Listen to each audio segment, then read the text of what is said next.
Profesores, buenos días. Entonces, continuando con la clase de metabolismo y fisiología de microorganismos, pues voy a tratar de hacer en estos 15 minutos un recorrido muy rápido por el metabolismo pues en macro de los microorganismos y luego puntualizar en unos grupos muy interesantes pues que me gustaría que conocieran. De pronto hay muchas personas que ya han leído sobre ellos, pero pues encontré como actividades metabólicas muy interesantes y pues se los voy a presentar. Ok, entonces en la clase anterior habíamos hablado acerca de diferentes procesos que están implicados en la utilización de la información en la célula. En estos procesos pues está implicado el RNA, el DNA y finalmente pues se hace la síntesis de proteínas. Siguiente.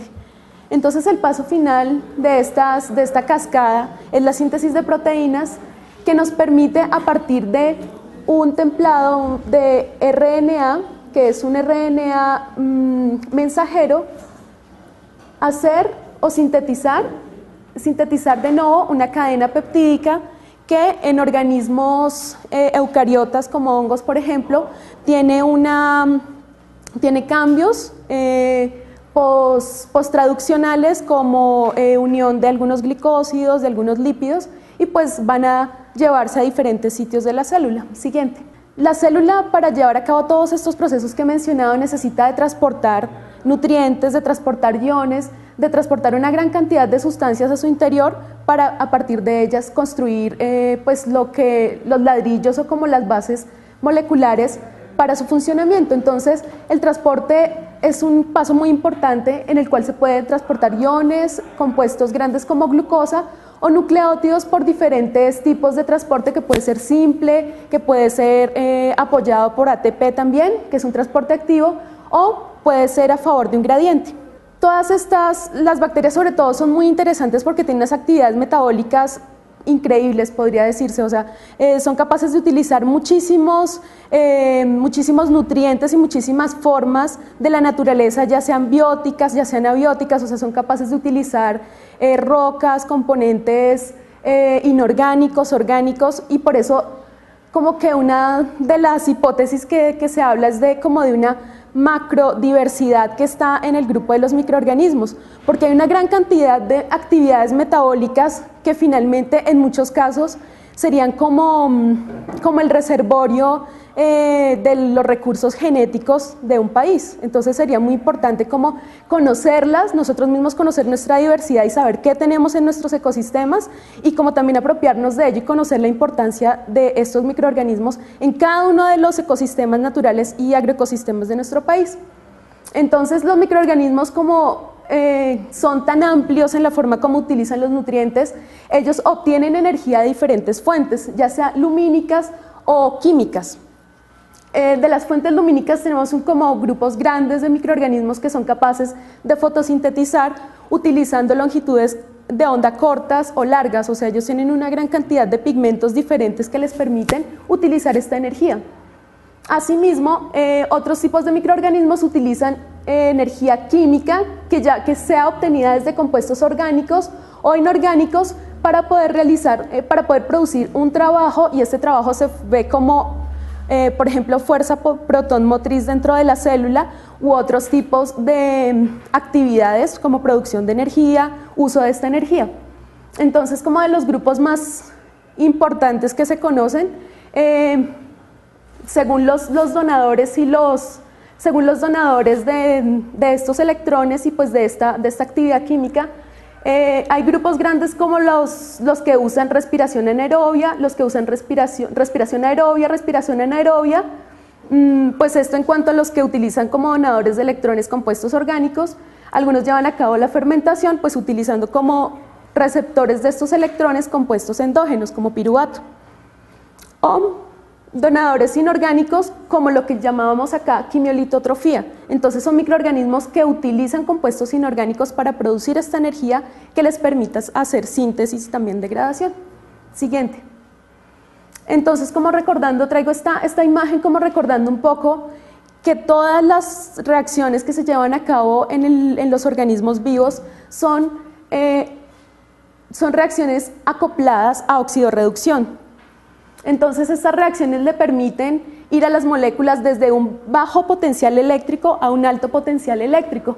Entonces hay una cantidad de moléculas pues, que nosotros conocemos que son receptores o dadores de electrones y nos permiten hacer el tránsito de toda esta cantidad de energía hacia la producción de trabajo. Siguiente. Entonces, pues aquí como recordando un poco algunos de los intermediarios, por ejemplo el FAD, el NAD, fumarato, algunas de las moléculas importantes como los citocromos y pues finalmente algunos de los receptores finales como más utilizados por los microorganismos, sobre todo anaerobios, que son el oxígeno y el agua.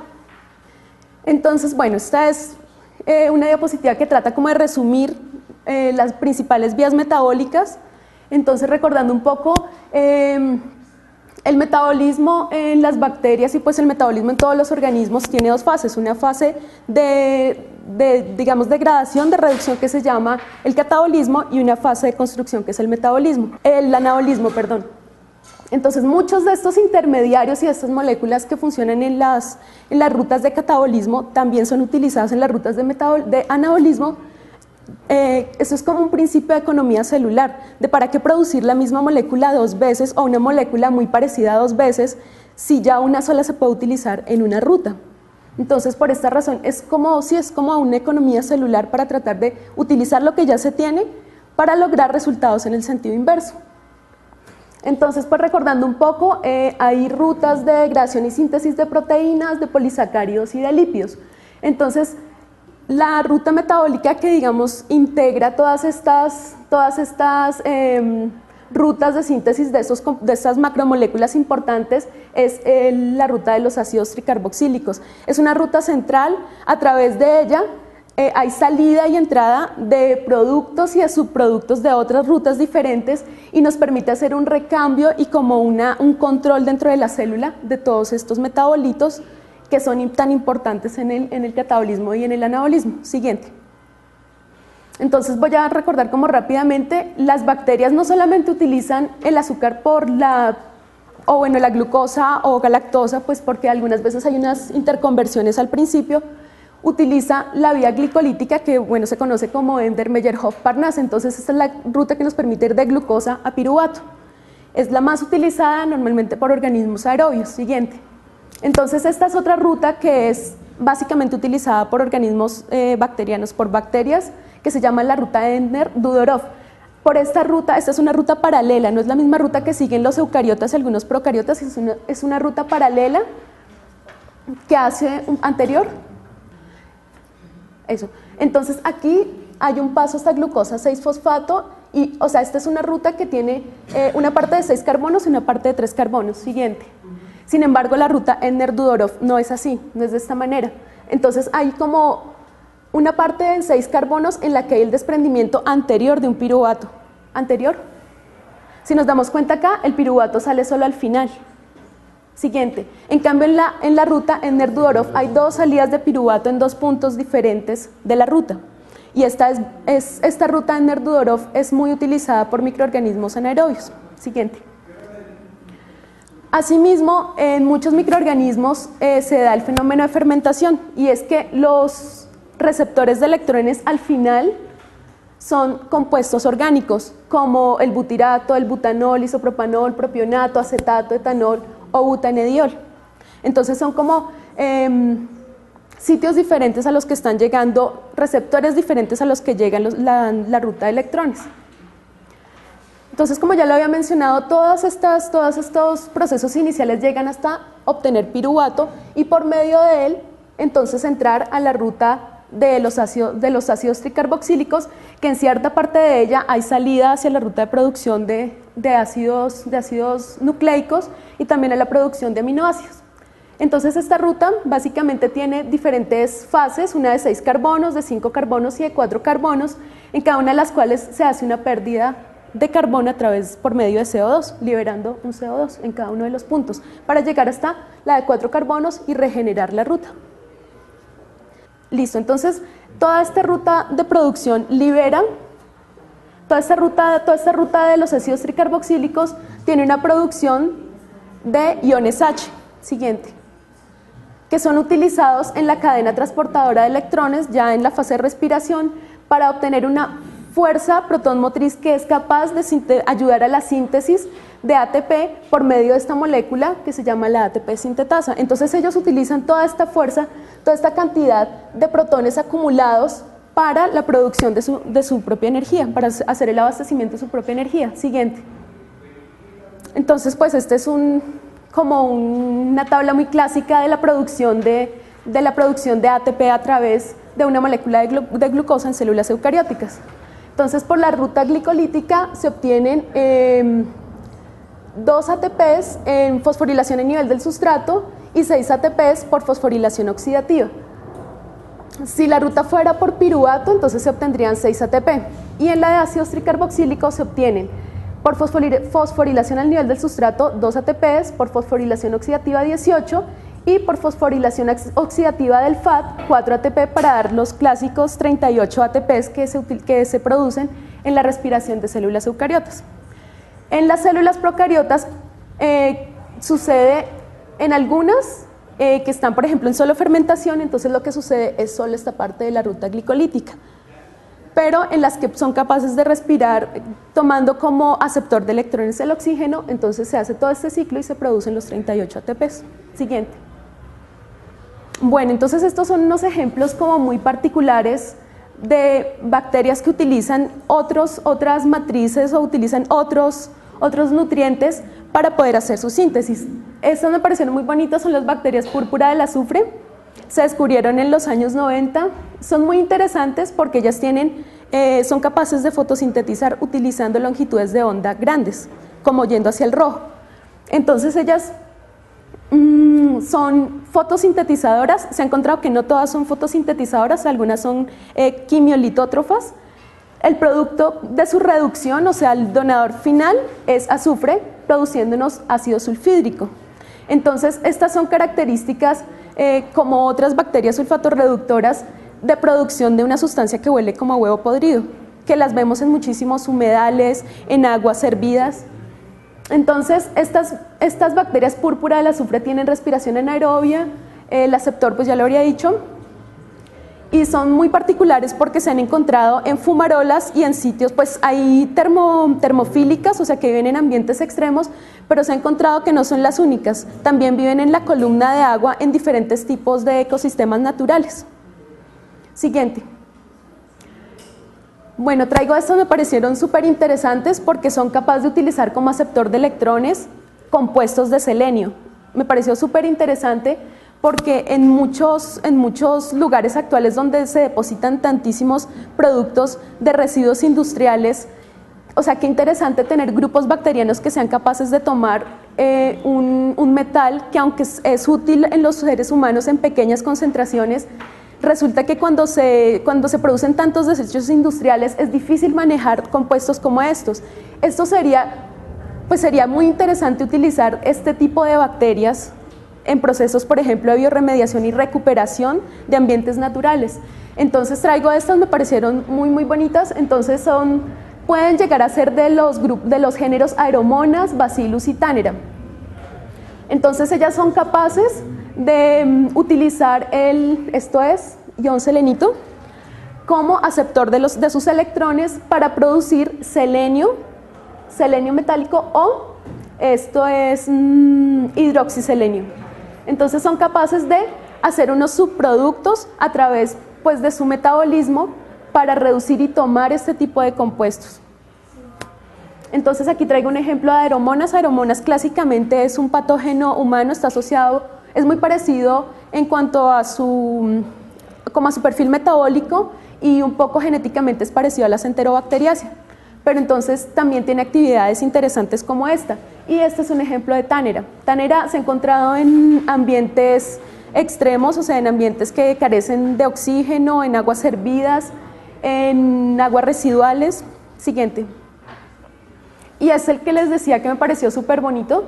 Esta se llama Nanoarchaeum nequitans, fue descubierta en el año 2002 y resulta que es una arqueobacteria que es termofílica, vive en ambientes extremos de casi el punto de ebullición y es un parásito obligado de otra arqueobacteria termofílica que se llama Ignicoccus. Entonces ellas crean unos clústeres de Nanoarchaeum alrededor de Ignicoccus. Son capaces, o sea, se llama Nanoarchaeum equitans porque ellas como que se montan en este Icnococcus y lo usan para transportarse de unos lugares a otros para encontrar grupos más grandes de Icnococcus y reproducirse. Ha sido muy difícil encontrar como una forma de aislarlas porque ellas son simbiontes obligados, o sea, aprovechan casi que toda la maquinaria celular de Icnococcus para sobrevivir. Pues son un ejemplo como de ¿cómo llamarlo? Como una propuesta de hacia dónde va la evolución de las bacterias, y es que está mostrando que hay muchísimos modelos y muchísimos escenarios, y uno de los importantes es lo que sucede con Nanoarchaeum, y es que está tratando de reducir su genoma. Creo que los genes funcionales de Nanoarchaeum son 547 genes y ha dejado de producir ciertos genes importantes de las rutas metabólicas centrales porque utiliza casi que todos los productos metabólicos de su huésped. Entonces, pues me gustaría que lo miraran, es un ejemplo muy interesante de hacia dónde va la evolución de otros tipos de formas de vida de las arqueobacterias. Y pues sobre estos grupos todavía falta muchísimo por investigar y muchísimo por conocer. Entonces ellas se descubrieron en fuentes hidrotermales de Kolbeinsey, Islandia, y pues como son fuentes hidrotermales, pues son ecosistemas que tienen pues algunas condiciones diferentes a los ecosistemas que nosotros normalmente tenemos aquí. Y pues nada, pues aquí dejo una bibliografía como de las cosas más como los temas más amplios. En todos estos libros se pueden encontrar como para que ustedes amplíen un poco más algunos temas puntuales de metabolismo. Vamos a mencionar las aplicaciones de los microorganismos desde el punto de vista de microorganismos benéficos y microorganismos patógenos o asociados con enfermedad. Como es tan amplia digamos como la información existente sobre microorganismos con aplicaciones industriales o con aplicaciones a nivel agrícola, entonces pues voy a hablar de manera general muchas cosas, pero las podemos profundizar en el material que entreguemos, como el que entregamos hace 8 días, relacionado pues con este tema. Entonces voy a hablarles del panorama de los microorganismos benéficos, generalidades y aplicaciones. Siguiente. En términos de microbiología industrial, básicamente se considera que en la microbiología industrial se utilizan los microorganismos para la producción de alimentos, por ejemplo, de compuestos orgánicos, de fármacos, de antibióticos, de bebidas alcohólicas. También, por ejemplo, se considera que son muy importantes dentro de este campo la utilización de probióticos, que son pues microorganismos benéficos que lo que hacen es colonizar, son microorganismos vivos que consumimos. Tenemos los ejemplos de los yogures, exacto, y más que todo son Bifidobacterium y Lactobacillus, exacto. Entonces son microorganismos benéficos que entran pues a nuestro tracto digestivo y entonces colonizan el tracto digestivo y desplazan o disminuyen el crecimiento de microorganismos patógenos. Por ejemplo, se ha observado que el consumo de probióticos es muy importante para prevenir la presencia de Helicobacter pylori, que ustedes saben que es la bacteria que pues, está asociada con producción de úlceras gástricas. Entonces, aquí también encontramos hay microorganismos que pueden servir para hay más bien mecanismos que sirven para la producción de proteína microbiana unicelular, por ejemplo, principalmente para alimentación de ganado, o también se considera aquí el consumo de setas comestibles, los champiñones, que nosotros sabemos que son absolutamente buenos y que la cantidad de proteína que tienen es altísima, incluso comparable con la carne, ¿sí? También aquí se contemplan procesos que tienen que ver con el tratamiento de aguas residuales, biorremediación, entre otros. Las ventajas de utilizar microorganismos a nivel industrial es que pues, los microorganismos ya sabemos que tienen un crecimiento exponencial, o sea, crecen muy rápido, y esto es una ventaja cuando ya queremos aplicarlos a nivel industrial en procesos de escalamiento y de fermentación. Entonces es una característica muy benéfica. También con los microorganismos es fácil diferenciar obtener más bien la recuperación de productos y sustratos, ¿no? Mediante algunas metodologías químicas. También es importante tener en cuenta pues, la gran diversidad metabólica que tienen los microorganismos y su grado de adaptabilidad a diferentes ambientes y por lo tanto esto hace que se pueda considerar como la aplicación de estos microorganismos como una tecnología limpia, o sea que es amigable con el medio ambiente y pues que los microorganismos en sí son fáciles de manipular genéticamente cuando queremos generar una producción específica de algún compuesto. Siguiente. Entonces, básicamente, en términos generales, los pasos que involucra el trabajo con microorganismos en términos de microbiología industrial involucran la búsqueda, selección e identificación de cepas de utilidad, o sea, tenemos que tener como un cultivo inicial, un cultivo madre, ¿cierto?, de la cepa que nos interesa por una característica en particular, establecer también características del medio, los métodos de cultivo y de separación y purificación de los productos y de los residuos también. También, como hemos hablado en las clases anteriores con Sandra, los microorganismos metabólicamente son diversos, pero a veces se ven favorecidos con ciertos sustratos, ¿sí? Para, por ejemplo, expresión de ciertas enzimas que favorecen ciertos procesos metabólicos o así sea solamente para su multiplicación. Entonces, en tercera instancia, se establecen técnicas de fermentación industriales, pues a gran escala, y también procesos de manipulación por ingeniería genética, entre otros.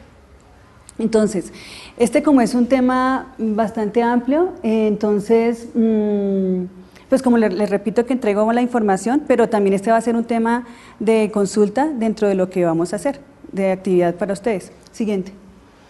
En cuanto a la biorremediación y biodegradación, entonces sabemos que los microorganismos pueden efectuar procesos de biodegradación que se establece como un proceso natural mediante el cual los microorganismos alteran y convierten moléculas orgánicas en otras sustancias, básicamente como ácidos grasos y CO2.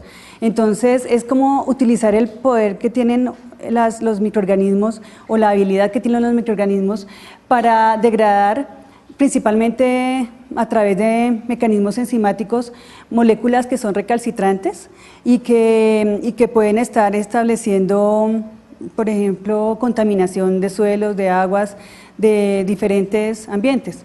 La biorremediación, entonces se considera que en la biorremediación hay adición de materiales a ambientes contaminados para producir una aceleración del proceso natural de biodegradación. Entonces, por ejemplo, aquí se puede estimular la multiplicación de esos microorganismos para que se dé en un tiempo más acelerado el proceso de biorremediación, de biodegradación. Siguiente.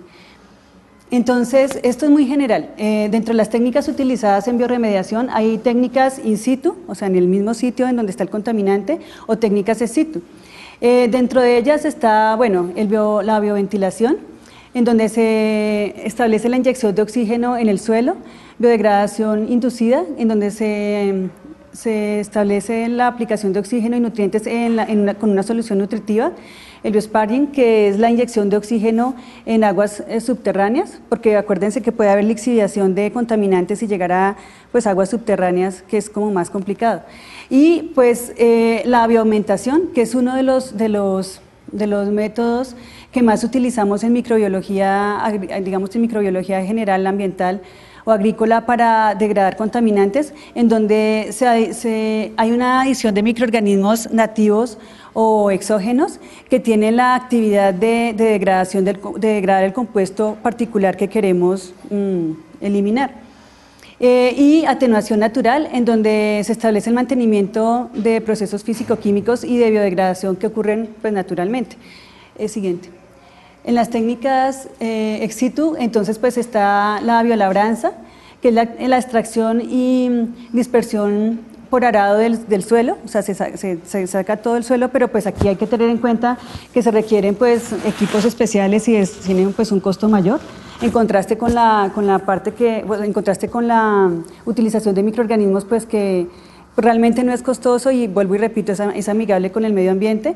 El compostaje, que es una combinación de suelo combinado con compuestos no peligrosos, y el establecimiento de biopilas, en donde se establece la combinación de la biolabranza con el compostaje. Los factores que influyen en la biodegradación principalmente, como hemos estado hablando, en general los microorganismos están en un ambiente y asimismo pueden verse estimulados o afectados para poder llevar a cabo sus procesos. Entonces, principalmente está la necesidad de nutrientes, principalmente fósforo y nitrógeno, el pH del suelo. Sabemos que, por ejemplo, los hongos se favorecen con pH, ¿cierto? Suelos con pHs ácidos, y las bacterias están en suelos con pHs neutros, un poco alcalinos. La temperatura también del suelo, la humedad. Las condiciones de humedad, por ejemplo, una alta humedad relativa favorece el crecimiento, por ejemplo, de hongos, incluso de hongos fitopatógenos, como yo les mencionaba en la clase anterior. La estructura química del compuesto, porque hay compuestos que son por su estructura química, son más fáciles de degradar que otros compuestos. Por ejemplo, todos los compuestos que son aromáticos son un poco más difíciles de degradar. La biodisponibilidad del compuesto, o sea, qué tan fácil está, o sea, qué tan asequible más bien está el compuesto para que la bacteria alcance al sitio, a llegar al sitio para degradarlo. En algunos casos, por ejemplo, los hongos favorecen digamos como el aumento de degradación es porque a través de sus hifas, que es cierto que se extienden a lo largo del suelo, pueden alcanzar entonces sitios en donde el contaminante no está tan disponible en comparación con las bacterias. La presencia del microorganismo degradador, pues porque tiene que haber microorganismos que ya hayan estado en contacto con el xenobiótico, con la sustancia contaminante, para poder tener su maquinaria enzimática para poder degradar.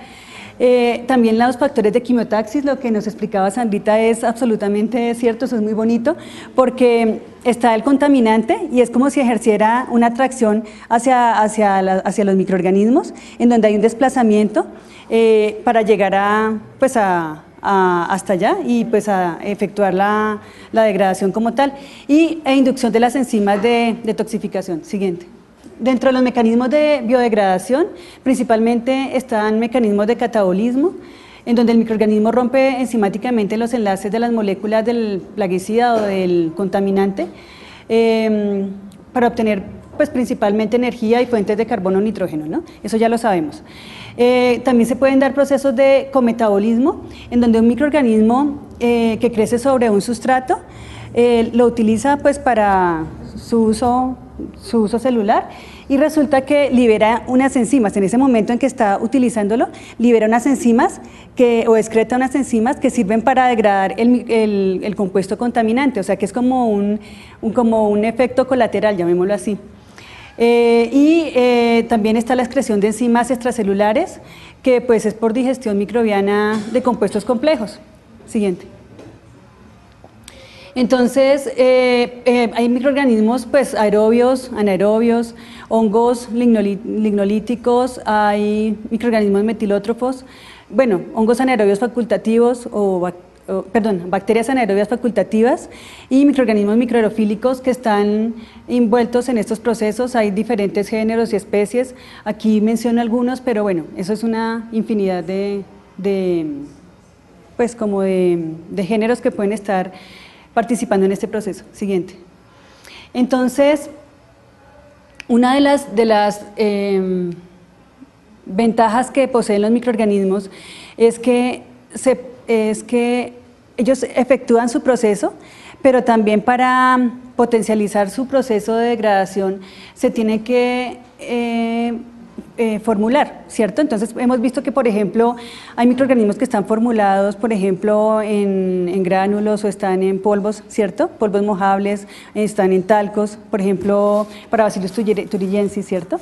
Están en talcos, pero una de las principales maneras de formular microorganismos es a través de la inmovilización. Entonces, es sencillamente efectuar fijación de las células sobre unas fases sólidas que les permite entonces como tener cierto recubrimiento y también los protege de la posible degradación o competencia de los microorganismos que están en cierto ambiente, o sea, están como protegidos. Entonces, para eso se utiliza un gel polimérico altamente hidrofílico, generalmente se utiliza alginato, carragenina, agarosa, bueno, y este procedimiento se efectúa desde hace mucho tiempo, como en los años 60 cuando se utilizó con E. coli y Acetobacter. Siguiente. Entonces, una manera de inmovilizar es encapsular o atrapar los microorganismos. Entonces, está la esfera, está digamos como la matriz, que puede ser, por ejemplo, alginato de calcio. Entonces, son esferitas y en el interior entonces está el microorganismo. Y entonces lo que ocurre es que cuando se aplica, digamos, por ejemplo, en el suelo con alguna actividad, se empieza como a adecuar la dureza de ese alginato de calcio. Entonces, por ejemplo, si es para una aplicación para biorremediación en aguas residuales, entonces la esfera se busca que la esfera quede dura, ¿no? O sea, que el alginato de calcio que se agregue pues quede duro de tal manera que no escape el microorganismo, sino que sencillamente es como una biofábrica, ¿no? O sea, el microorganismo está al interior de las esferitas trabajando, digamos que excretando las enzimas necesarias para llevar a cabo el proceso de degradación de contaminantes acuáticos. Y en contraste, para degradación para utilización, por ejemplo, para degradación de plaguicidas en suelo, entonces ya la esfera no es tan dura, de tal manera que permite como una liberación sostenida de los microorganismos en el tiempo para que vayan efectuando su función. Siguiente. Entonces, tenemos nosotros pues algo que venimos trabajando, pues es mi tesis de doctorado y en donde se han generado muchas tesis de pregrado y de maestría, en donde hemos evaluado la degradación microbiana de plaguicidas, carbofurán y otros carbamatos, y pues más o menos evaluando sus perspectivas de aplicación. Siguiente. Esto orientado teniendo en cuenta los conceptos de agricultura sostenible, en donde se trata de facilitar digamos que el cultivo de alimentos, pero de una manera que sea sostenible en el tiempo en términos de economía, en términos ambientales y pues en términos de preservar pues el medio ambiente para generaciones futuras. Dentro de esto entonces está la agricultura orgánica, que involucra métodos de producción agrícola que evitan la utilización de agroquímicos sintéticos, y pues aquí está entonces la utilización básicamente de microorganismos y pues de sustancias no tóxicas al ambiente. Siguiente. Entonces hemos trabajado entonces con cultivos de papa, específicamente en los cultivos de papa los principales fitopatógenos pueden ser hongos. Siguiente. O también insectos. En particular estamos trabajando con un plaguicida que controla o que aplican mucho para controlar el gusano blanco de la papa. Siguiente. Y es carbofurán, o sea, este plaguicida se consigue comercialmente es carbofurán, es un carbamato, comercialmente se consigue como furadán o como curater, y es un plaguicida sistémico que principalmente afecta pues el sistema nervioso central de los insectos. Siguiente. Entonces, este plaguicida está sujeto a degradación microbiana en el suelo. Entonces, básicamente ocurre por rompimiento del anillo de la molécula orgánica, transformándola a compuestos intermediarios inestables o CO2. Entonces, aquí vemos, por ejemplo, cómo el carbofurán, por actividad microbiana, queda, digamos como que se obtienen metabolitos intermediarios o compuestos intermediarios como carbofurán 7-fenol, metilamina y CO2, que ya son compuestos como más inocuos, e incluso hay microorganismos que pueden hacer una transformación completa hasta liberar CO2 y agua, que sería pues como lo ideal. Siguiente. Entonces tenemos casos reportados en el mundo como el presentado por Banu y Musarrada en el 2004, en donde obtuvieron cepas de pseudomonas que tienen actividad de degradación de carbofurán, pero lo interesante es que uno puede utilizar los microorganismos y digamos que al máximo, ¿sí? O sea, como utilizar todas sus características al máximo, y en este caso, esta cepa de pseudomonas no es solamente degradadora de carbofurán, sino que también es productora de ácido indolacético, o sea que sirve para estimular el crecimiento de las plantas, es solubilizadora de fosfatos, o sea que también sirve pues para lo mismo, para nutrición vegetal, y también es utilizada para control biológico, para control específicamente de Fusarium, que ustedes saben que hay géneros de Fusarium que son pues patógenos para las plantas. Entonces aquí vemos cómo a los microorganismos se les pueden hacer como diferentes análisis para ver los diferentes perfiles y las diferentes aplicaciones que pueden tener. Siguiente. Entonces, el proyecto es pues la búsqueda y caracterización de microorganismos con potencial actividad de degradación de xenobióticos. Lo estamos realizando pues básicamente en el Departamento de Biología de la universidad. Como les digo, pues estamos muchos investigadores y entonces se pretendía caracterizar microorganismos del suelo con potencial actividad de degradación de carbofurán en cultivos de papa en municipios de Cundinamarca, ¿sí? Y hasta el momento se ha logrado la obtención, caracterización y evaluación de la actividad cualitativa y cuantitativa de cepas de bacterias aerobias, anaerobias, hongos, con potencial actividad de degradación de carbofurán, pero también de carbosulfán y metomil, que fue el trabajo pues, de Sandra específicamente. Entonces, les voy a hablar de manera muy corta de las endomicorrizas. ¿Se acuerdan que yo les había alcanzado a hablar cuando estábamos hablando de los cigomicetes, ¿no? de que estaban pues, las micorrizas, que son hongos benéficos, en donde se establece una simbiosis mutualista. Mutualista quiere decir que ambos salen beneficiados, ¿no? Entre algunos hongos del suelo, o sea, las micorrizas, y las raíces de las plantas. Siguiente. Entonces, existen diferentes grados de dependencia de las plantas a efectuar la asociación con las micorrizas, y pueden ser plantas desde micótrofas obligadas, facultativas, o plantas que no establecen definitivamente micorrización. Siguiente.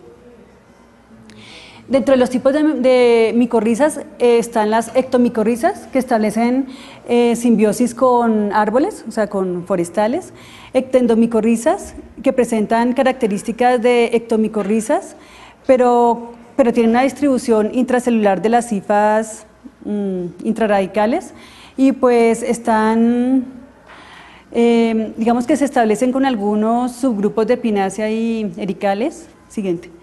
Y las más interesantes que yo les mencionaba son las endomicorrizas, porque están las micorrizas orquidioides, que son las que establecen asociación con las orquídeas, pero aquí no son micorrizas, sino es el género, las que establecen relaciones con las orquídeas es el género Rhizoctonia solani, que es un hongo del suelo, ¿sí? O sea, aquí hay como para que miremos un grado de adaptación de este hongo, en donde es muy curioso que, por ejemplo, Rhizoctonia solani es un hongo del suelo que puede ser fitopatógeno, ¿cierto? Por ejemplo, para cultivos de papa. Pero aquí, dense cuenta la adaptación del microorganismo, aquí es completamente benéfico porque establece la relación con las orquídeas y pues es para nutrición vegetal. Las endomicorrizas ericoides, que solamente están pues, relacionadas con ciertos géneros específicos, y las endomicorrizas arbusculares, que establecen asociación con la mayoría de plantas angiospermas y algunas gimnospermas, con los principales, digamos como que plantas de interés agrícola. Esto solamente para explicarles que este es un corte de la pared de la célula, perdón, de la pared vegetal. Y aquí es solamente para mostrarles que dependiendo de si son endomicorrizas o ectomicorrizas, se pueden observar ciertas estructuras características que yo voy a mostrarles con más detalle ahora. Siguiente. Entonces, bueno, en cuanto a su clasificación, pues aquí solamente vale la pena recalcar, pues así a grosso modo, que se encuentran principalmente los géneros Glomus, Enterospora, Acaulóspora, Gigáspora y Escutelóspora, y existen también Arqueospora y Paraglomus, que se considera que son géneros que están también incluso relacionados como con el comienzo del universo. Entonces, para poder, digamos que trabajar con ellas y para poder hacer la caracterización, básicamente se establece la observación de cómo germina la espora, que les acabé de mostrar, la estructura de la pared celular de la espora, o sea, porque la espora puede tener varias paredes, una pared o varias paredes, la ornamentación de la pared, ¿sí? Hay unas que tienen en la superficie de la pared una estructura rugosa, otras como si fueran una pelota de golf, así con huequitos, otras son lisas, la forma, el tamaño, color y el ordenamiento en esporocarpos, bueno, en arreglos específicos, presencia y ordenamiento de células auxiliares y pues básicamente los métodos adicionales son pues técnicas de serología, determinación de isoenzimas, ácidos grasos y pues técnicas basadas en DNA. Siguiente. Entonces aquí es para explicarles que es interesante, cómo es el proceso de colonización y cómo ocurre. Entonces está el hongo y entonces está la hifa, ¿no? Y está la hifa del hongo y produce un austorio, es un abultamiento que se denomina austorio y es como, este austorio es como una estructura especializada que lo que hace es empezar a penetrar la pared cortical porque establece presión mecánica, ¿sí? Entonces al establecer presión mecánica empieza a invadir el interior de la pared y empieza pues digamos a colonizar con sus hifas intracelulares y empiezan a formarse dos estructuras muy importantes que son el arbúsculo. Esa es una estructura especializada a través de la cual se da el intercambio de fósforo desde el hongo hacia la planta, ¿sí? Y también están las vesículas que son como unas estructuras de reserva de alimentos, de reserva de alimento para el hongo, ¿sí? Siguiente. Entonces, como les decía, es un intercambio bidireccional de carbono por parte de la planta y fósforo por parte del hongo, pues entre los dos simbiontes, ¿no? Entonces, pues ambos salen beneficiados, como les mencionaba. Entonces, la micorriza toma carbohidratos, principalmente exosas, por transporte pasivo o activo y para su nutrición y almacenamiento, que como les decía en las vesículas básicamente se da digamos a manera de lípidos y glucógeno en esas estructuras. Y la absorción de iones por el hongo, principalmente no solamente son fosfatos, que son los más importantes, también puede ser zinc, cobre, amonio, e incluso, por ejemplo, también se ha relacionado que incluso hasta, no es que pues no es agua, pero sí está muy relacionado, por ejemplo, con el establecimiento como de la multiplicación del hongo. Entonces las hifas van extendiendo y van explorando tejido, el suelo, y entonces de esa manera se han utilizado mucho, por ejemplo, para remediación de suelos desérticos o pues con condiciones no muy adecuadas. Siguiente. Entonces, las micorrizas se ven afectadas por factores abióticos, como por ejemplo, pues, propiedades físico-químicas del suelo o variables climáticas, ¿no? Por ejemplo, cuando hay una alta humedad relativa y existe mucha lluviosidad, pues como que se deprime un poco el nivel de multiplicación de las micorrizas, y por factores bióticos, por ejemplo, el tipo de comunidad vegetal con la cual se puede establecer la colonización, condiciones fisiológicas de la planta hospedera. Aquí es como en los humanos, una planta entre mejor nutrida, pues es más resistente, por ejemplo, a enfermedades, ¿cierto? Entonces, por eso es tan importante estos microorganismos en la nutrición vegetal, en la nutrición de las plantas, para que incluso se establezcan mecanismos de competencia entre los microorganismos benéficos, en este caso las micorrizas, y microorganismos que son patógenos, ¿cierto? O de toma de nutrientes. Entonces, si ya la micorriza compite por nutrientes, pues no le deja muchos disponibles al microorganismo fitopatógeno que va a colonizar. También hay interacciones, también se establecen las interacciones con otros organismos del suelo, porque pues pueden ser interacciones benéficas o no benéficas, y prácticas antrópicas. Siguiente. Entonces, bueno, pues básicamente son pues como las metodologías para estudio de ellas, en donde básicamente pues, se efectúa tinción de raíces, cuantificación de la colonización, extracción de esporas, la identificación taxonómica. Como son hongos no cultivables, se tienen que multiplicar en unas plantas hospederas, entonces materas con suelo, con una planta hospedera que por lo general se utiliza pasto quicuyo o maíz, ¿sí? Y recientemente se ha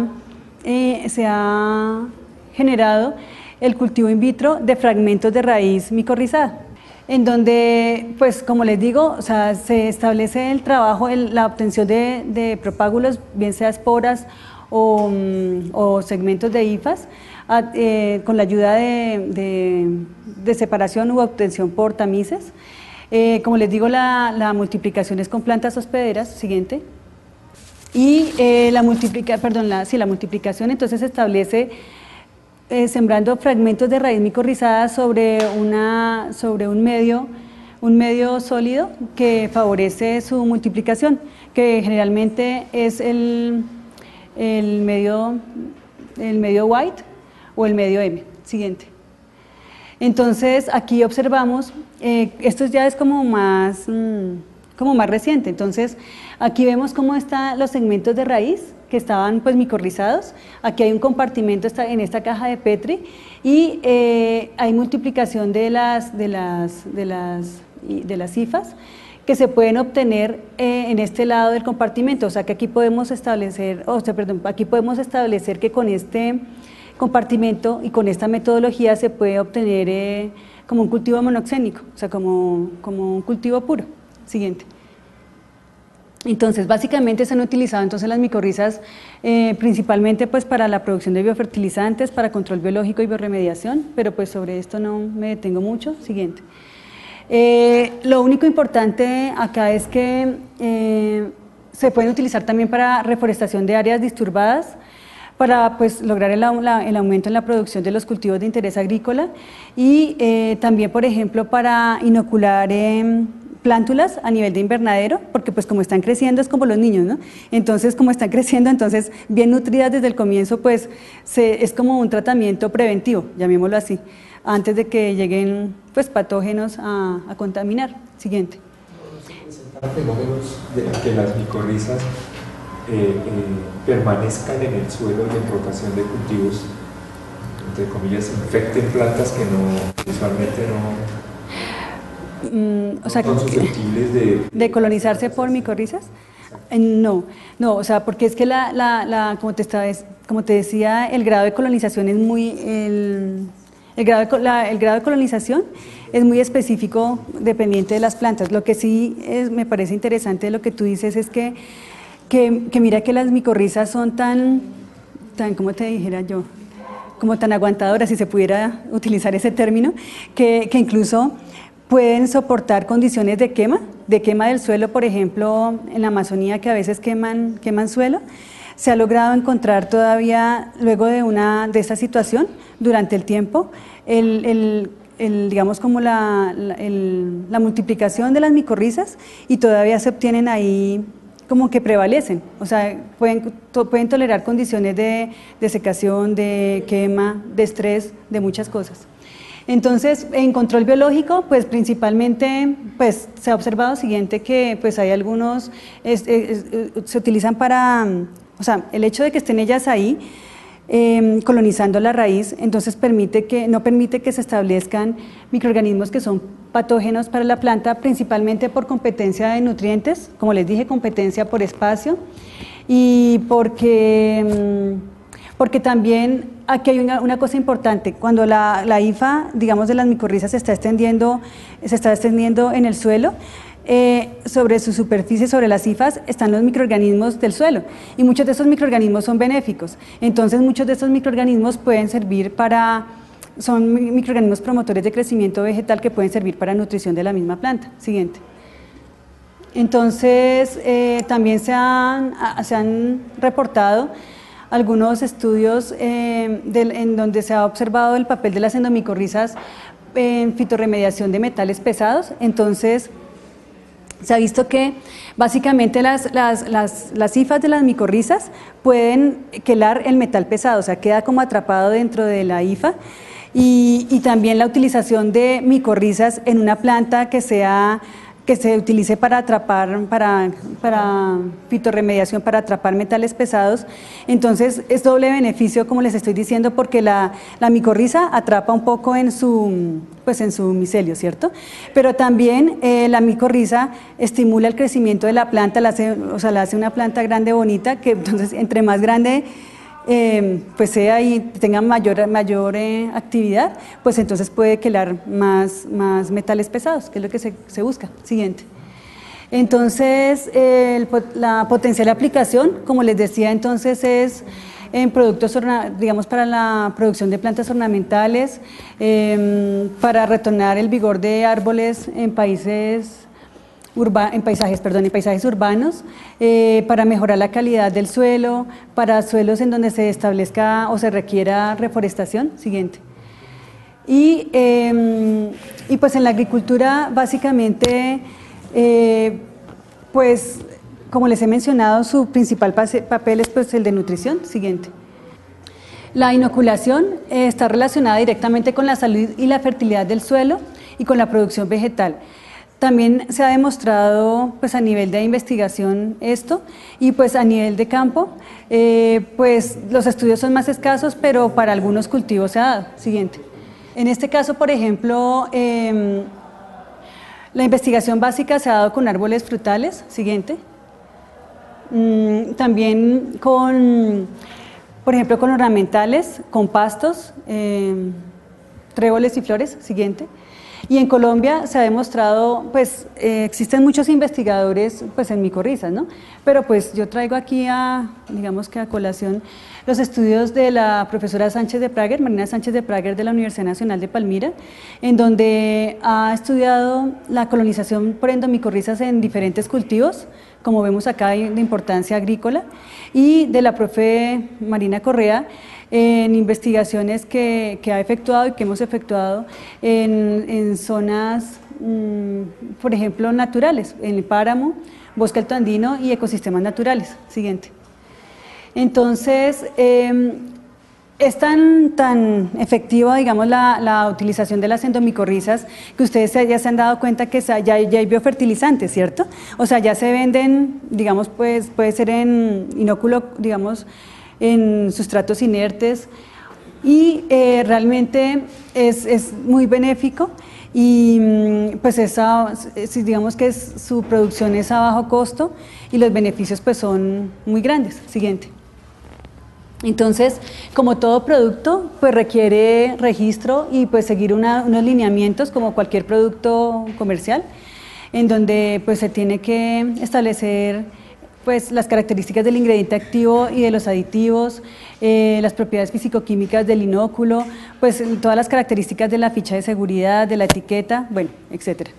Entonces, algunos inoculantes comerciales se han obtenido a través de sistemas aeropónicos, en donde, digamos que en esta estructura se coloca la planta hospedera, y se micorriza la raíz, y después de un tiempo, entonces de colonización, que mínimo tiene que ser de 4 meses. O sea, ustedes no pueden, digamos que tomar las raíces antes de 3 o 4 meses, porque es el tiempo que requiere el hongo para colonizar y producir todas sus estructuras al interior de la raíz. Entonces, básicamente se toma pues el inóculo a partir de la raíz, y se obtiene, se puede picar o pues con la ayuda también de una licuadora, para que quede como más, o sea, como un inóculo un poco más pulverizado, ¿no? Siguiente. También se han efectuado multiplicación sobre sustratos sólidos. Entonces aquí básicamente es utilizar, por ejemplo, se utilizaba suelo estéril, pero ya por reglamentación es mejor no utilizar suelo, porque pues no es como adecuado utilizarlo, y entonces la idea es que por ejemplo se puede utilizar vermiculita, turba, escoria, bueno, diferentes sustratos. Siguiente. Por ejemplo, pues en la tesis de maestría probamos que digamos que la multiplicación de las micorrizas utilizando como planta hospedera pasto quicuyo y mezclas de diferentes sustratos inertes, y el que mejor nos resultó, pues, o sea, tuvimos mejores resultados fue con la mezcla vermiculita turba en términos de obtención de mayor cantidad de esporas y de mayor cantidad de esporas y de crecimiento de la planta, porque se evalúa también peso seco, peso fresco, ¿no? Siguiente. Aquí hay un ejemplo de, por ejemplo, multiplicación de las micorrizas a nivel, digamos que de casa de invernadero. Y este es un estudio efectuado por Corpoica Regional 7, en donde básicamente entonces se tiene pues el sustrato estéril. Se colocaron, por ejemplo, en este caso, como planta hospedera braquiaria, y se colocaron algunas semillas y también inóculo completo de micorrizas, que después de 4 meses entonces se recoge y se aplica pues a las plantas, que en este caso era para fertilización de cacao. ¿Sí? Siguiente. Bueno, y también hay pues digamos como lo más algunas plantas industriales y algunas empresas pues como más sofisticadas, llamémoslo así, en algunos países, en donde pueden hacer la multiplicación de las esporas de manera individual, o inóculo completo. Siguiente. Bueno, así de manera general, y ya pues es para hablarles también de los microorganismos y su papel como biofertilizantes, pero los que están relacionados con promoción de crecimiento vegetal, principalmente los microorganismos que se consideran fijadores biológicos de nitrógeno y solubilizadores de fosfatos. Siguiente. En la rizósfera, o sea, se define que es como la zona del suelo que está más adyacente a la raíz. Existe un intercambio de azúcares y sustancias solubles para la nutrición de la planta, y en esa zona rizosférica existen microorganismos de diferentes tipos, como les comentaba, microorganismos que son controladores biológicos, microorganismos fitopatógenos, microorganismos que son promotores de crecimiento vegetal. ¿Sí? Siguiente. Entonces, básicamente, los mecanismos de los microorganismos promotores de crecimiento vegetal están dados por fijación de nitrógeno, por producción de hormonas reguladoras de crecimiento, por ejemplo, de tipo auxinas, citoquininas y gibberelinas, por producción de moléculas autoinductoras de comunicación celular, por aumento en la disponibilidad de nutrientes para el desarrollo de la planta, como les he estado mencionando, por inhibición de patógenos, o sea, mecanismos de control biológico, y por una hipótesis aditiva en donde se considera que unos microorganismos pueden estar cumpliendo todas estas funciones a la vez. Siguiente. Entonces, los grupos funcionales, entonces establece el término de grupos funcionales de microorganismos. Entonces, se considera que la comunidad es un conjunto de poblaciones que habitan en un área determinada, en este caso, pues en la rizósfera, y junto con el ambiente físico y químico funcionan como un ecosistema, ¿cierto? Como lo que estábamos hablando en la clase pasada con Sandra. Entonces, aquí se establecen comunidades microbianas que se consideran como un subsistema de la comunidad biológica, en donde están taxones definidos mediante análisis moleculares, pero también como grupos funcionales, en donde se establece el estudio de actividades biológicas. Entonces, era lo que yo les mencionaba, están fijadores de nitrógeno, solubilizadores de fosfatos, amonificantes, nitrificantes, ¿sí? A eso nos referimos con grupos funcionales de microorganismos. Siguiente. Entonces, las formas de detección, pues es básicamente por bioensayos, por técnicas químicas, por técnicas, digamos que de microbiología básica. Siguiente. Y con estos microorganismos también se pueden obtener biofertilizantes, ¿sí? Que sirven, pues que son productos elaborados con una formulación determinada que sirven para aplicación y para nutrición vegetal. Siguiente. En el caso de los fijadores biológicos de nitrógeno, entonces pues el nitrógeno pues en los seres vivos es un macronutriente y básicamente hay deficiencias en suelos tropicales y las pérdidas pueden estar dadas por denitrificación o por volatilización, inmovilización, lixiviación, erosión, pues entre otros. Siguiente. Entonces, en el caso de los microorganismos fijadores biológicos de nitrógeno, ellos tienen una enzima que es la nitrogenasa, que es la encargada de pues, tomar el nitrógeno atmosférico y pues tomar el nitrógeno atmosférico y fijarlo para ellas y pues digamos que tener esa actividad metabólica. Siguiente. Entonces, básicamente, por la acción de la nitrogenasa, a partir del acetileno se produce etileno. Entonces, la utilización de fijación de nitrógeno biológico es pues mucho más amigable con el ambiente, más económico, no contaminante, en comparación con la adición de fertilizantes, pues de nitrógeno, pues sí, o de fertilizantes de tipo químico. Siguiente. Entonces, básicamente en estos grupos hay simbiontes que son, o sea, hay microorganismos que son rizosféricos, hay microorganismos fijadores que son endofíticos, o sea, que están al interior de la raíz, hay fijadores de nitrógeno que son de vida libre, o sea, que están en el suelo, y están los que son simbiontes obligados, como por ejemplo Rhizobium, ¿se acuerdan? Que lo habíamos visto en la clase anterior.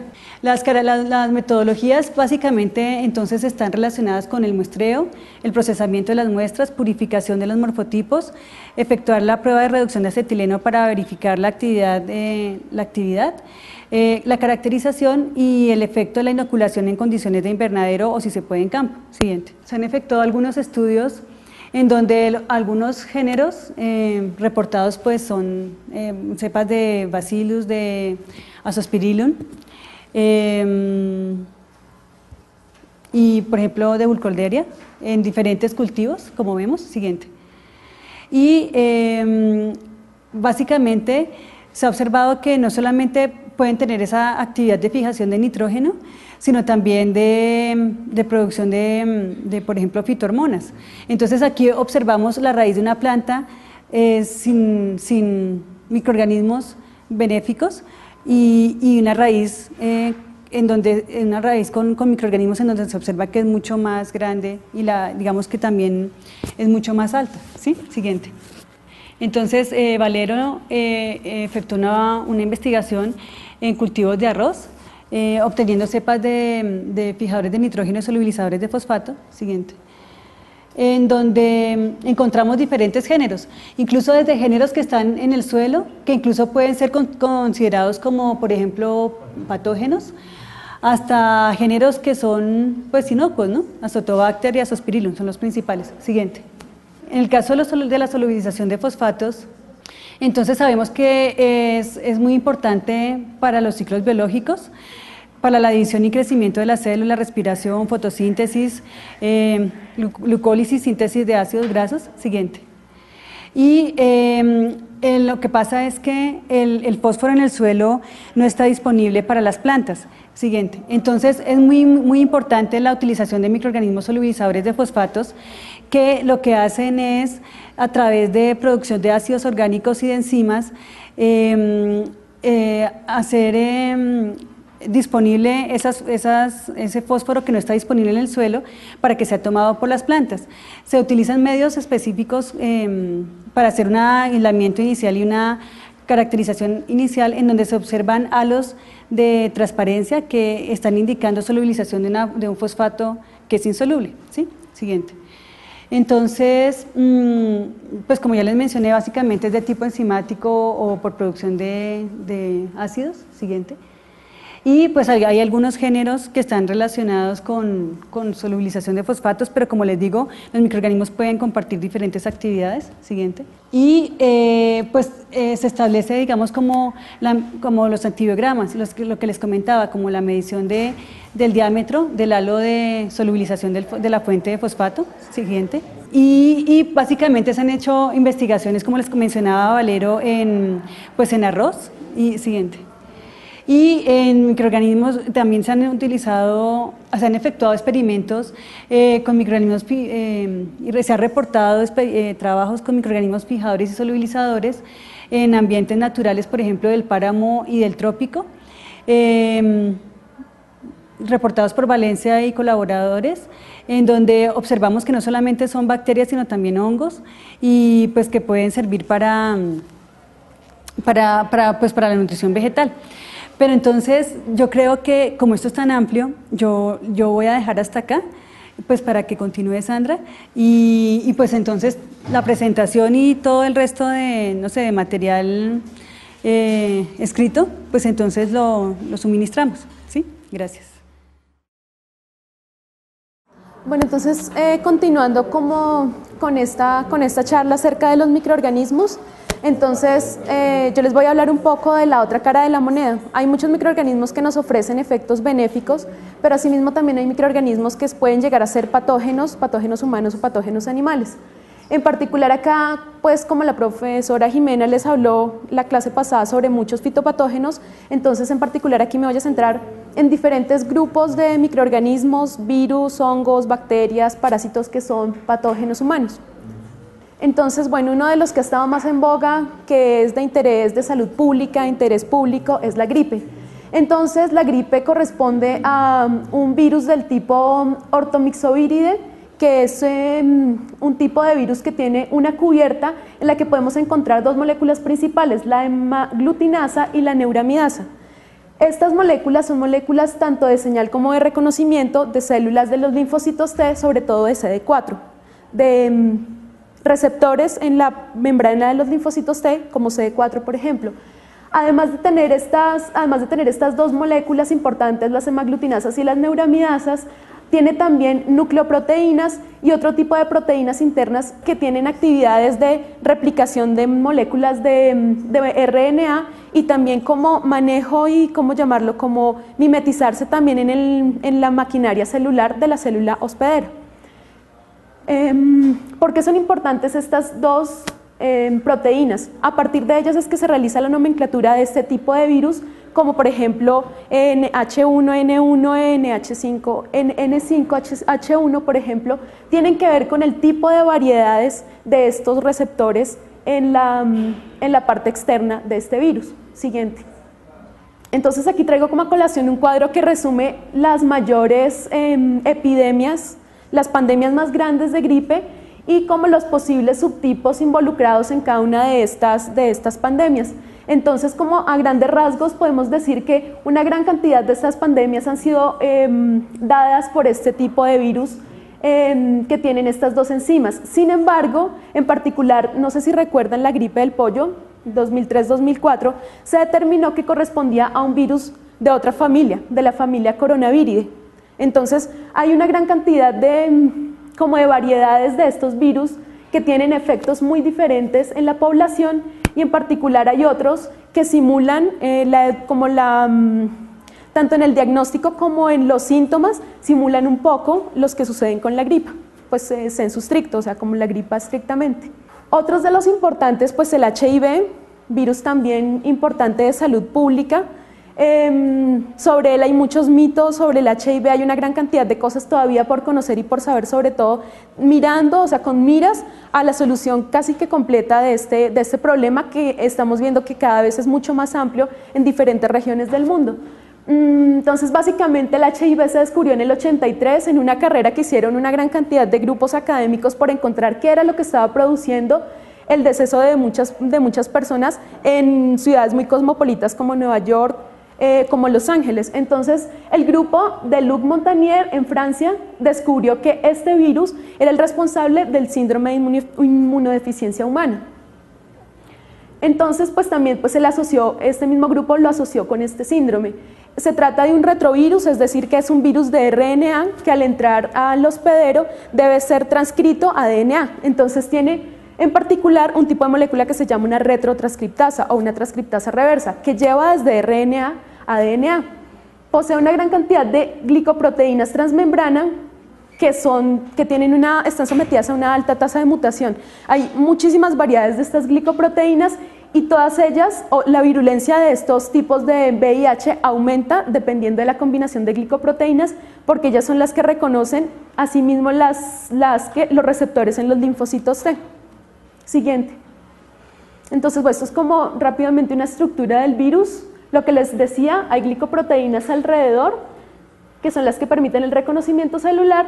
Al interior está la molécula de RNA, la integrasa, que lo que permite es que cuando se ha hecho la retrotranscripción hasta DNA, la integrasa integra esta molécula nueva de DNA al DNA del hospedero. Asimismo, hay diferentes proteínas de cápside, una proteasa que hace la síntesis posttranscripcional de algunas de estas moléculas cuando se va a reintegrar el virus. Siguiente. Entonces aquí traigo como esta tabla mostrando cuáles son los eventos que tendrían como mayor probabilidad de producir una infección basados pues en la exposición a estos eventos. Entonces eventos como transfusiones de sangre, partos, inyecciones de medicamentos, coito anal, uso de agujas percutáneas y otros tipos pues de formas de infectarlo a través de actividad sexual. Entonces, como vemos, las transfusiones de sangre se ha estimado, y esto es del CDC, del Centro de Enfermedades, se ha estimado que la transfusión de sangre es como uno de los eventos que tiene mayor probabilidad de producir una infección efectiva en comparación con otros eventos diferentes. Esto es como un poco un estudio que se realizó para desmitificar estos orígenes como de infección y cuáles podrían llegar a ser los más riesgosos. Entonces, esto es como para hablarle rápido del ciclo de replicación del VIH. Entonces, en principio se da un reconocimiento de receptores de membrana del virus y receptores de membrana del linfocito T. Se hace una transcripción reversa y pues una codificación de una síntesis de la complementaria de ese DNA. Luego, una integrasa integra al DNA del hospedero esa secuencia de DNA. En algunos procesos se activa, pues ya se sabe o sea, ya lo conocemos que en algunas fases el virus se queda atenuado, es decir, se queda integrado al DNA del hospedero, pero bajo ciertos cambios en la inmunología del paciente se da una transcripción y una reactivación de este virus que permite entonces la producción y reconstrucción del mismo virus. Entonces lo que sucede es que se da una transcripción, una producción de las proteínas tanto integrales como internas del virus y una reconstrucción de la partícula vírica. Asimismo, la hepatitis B, que pues se encontró también que estaba relacionada con transmisión sexual, pero también con transmisión por medio de otros fluidos corporales. En esto sí se ha encontrado que hay transmisión por sangre, por semen, incluso por saliva de personas contaminadas, compartir vasos, alimentos. Y se ha encontrado que realmente es así. Entonces, ¿cuáles son los tipos de actividades que tiene este virus? Es un virus que afecta a tejidos hepáticos, tiene polaridad por tejidos hepáticos, llegando a producir una cirrosis. Es un virus del tipo hepatnavíride y pues se han hecho una gran cantidad de estudios. Siguiente.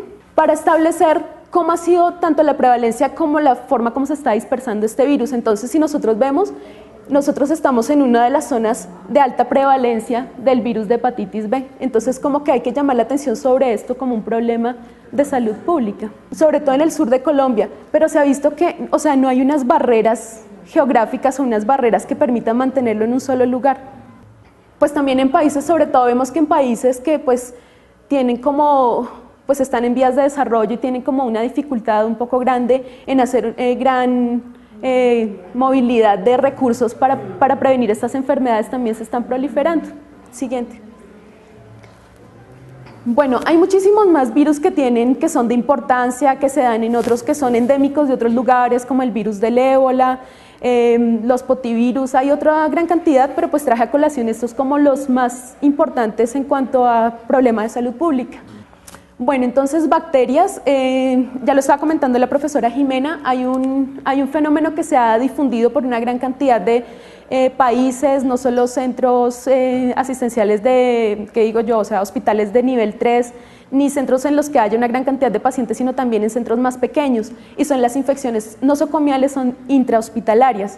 Estas infecciones son debidas a organismos que ya se conocía que son patógenos o a microorganismos que son oportunistas y que, dada la gran cantidad de intercambio de genes debido a la transferencia horizontal de genes, pues que es un fenómeno que es mucho más rápido en el tiempo que la herencia, por así decirlo, entonces permite que haya una gran cantidad de genes que se estén compartiendo. Es casi que se podría llamar como un genoma compartido.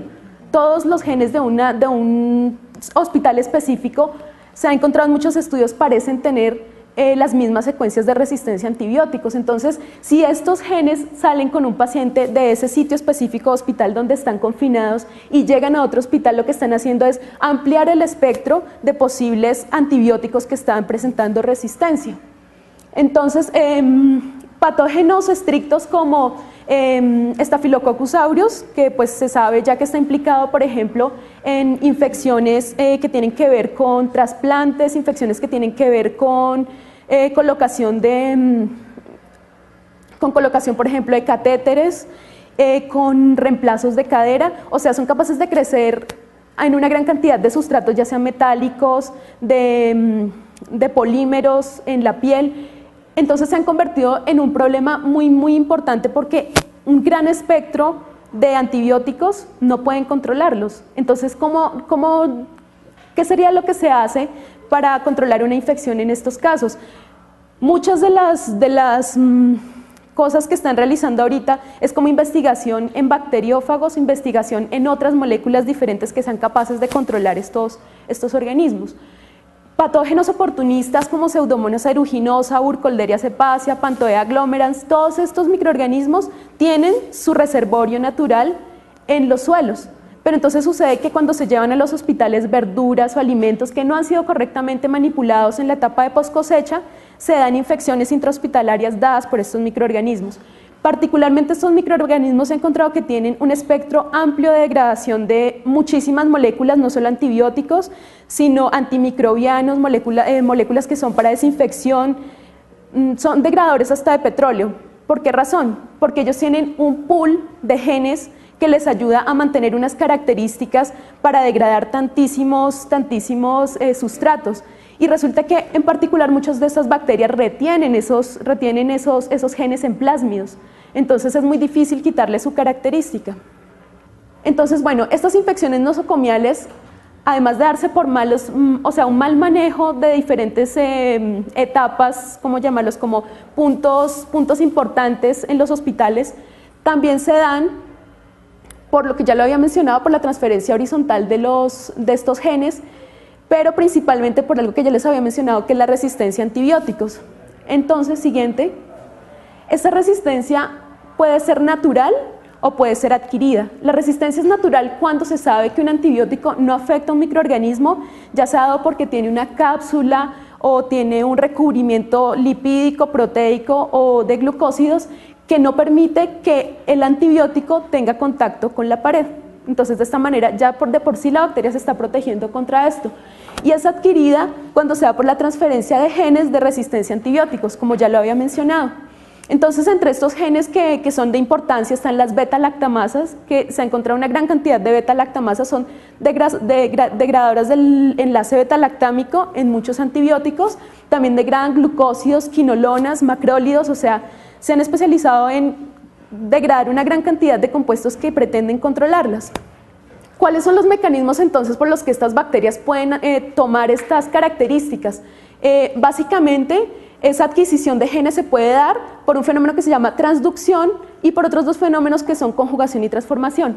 Por el fenómeno de transducción lo que sucede es que los fagos que infectan las bacterias, algunas veces cuando hacen la escisión de su material genético, también llevan partes de las características de las bacterias, proliferándolas en otras bacterias objetivo. Cuando sucede la adquisición de plásmidos es por la adquisición de todo un plásmido conjugativo, cuando se realiza la unión física de dos bacterias por medio de pilis.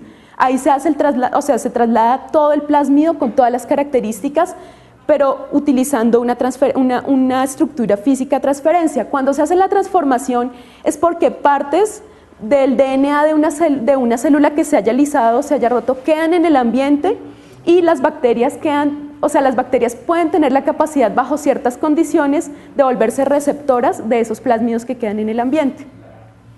Así, hay una gran cantidad de diseminación de estas características muy rápido en el tiempo, o sea, son demasiado rápidas en el tiempo de tal manera que es muy difícil controlarlas, a diferencia de características que se heredan de generación en generación. Otro como de las enfermedades como que tienen alta implicación es la tuberculosis. ¿Por qué razón la traigo a colación? Resulta que la tuberculosis se ha encontrado por PCR y por otro tipo de ensayos, pues de tecnologías de DNA recombinante, se ha encontrado diseminada en toda la población mundial.